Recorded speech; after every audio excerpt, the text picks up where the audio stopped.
દાહોદ જિલ્લાના જાલોદ તાલુકાના ધારાસભ્ય મહેશ ભુરિયાના વરદ હસ્તે પંચાયત માર્ગ અને મકાન જિલ્લા વિભાગ દ્વારા જાલોદ વિધાનસભા વિસ્તારમાં મંજૂર થયેલ રિફ્રેશિંગ રસ્તાઓનું ખાતમુહૂર્ત કરવામાં આવ્યું હતું.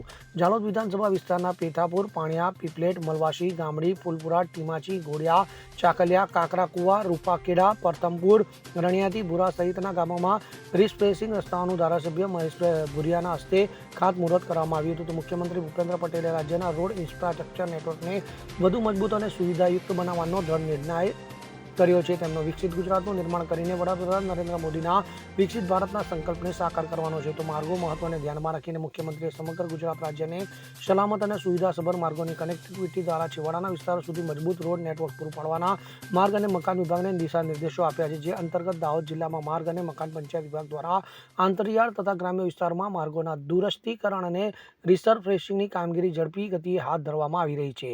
માર્ગ અને મકાન પંચાયત વિભાગ જિલ્લા દ્વારા જાલોદ વિધાનસભા વિસ્તારની 16.7 કરોડના 30 જેટલા મંજૂર થયેલા રિફ્રેશિંગ રસ્તાઓનું ધારાસભ્ય મહેશ ભુરિયાના વરદ હસ્તે ખાતમુહૂર્ત કરવામાં આવ્યું હતું. નવા માર્ગોના નિર્માણથી ગામો વચ્ચેના અવરજવરમાં સરળતા રહેશે, સમયની બચત થશે અને આવાગમન સુવિધાનો વધારો થશે.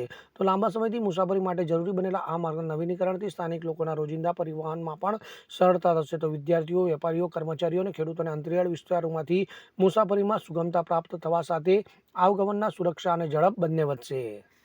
અવસર અડ સાથે CN24 ન્યૂઝ જાલોદ.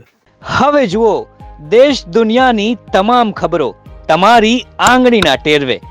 ઉઠાવો મોબાઈલ અને Google Play Store પરથી ડાઉનલોડ કરો અમારી CN24 ન્યૂઝ મોબાઈલ એપ.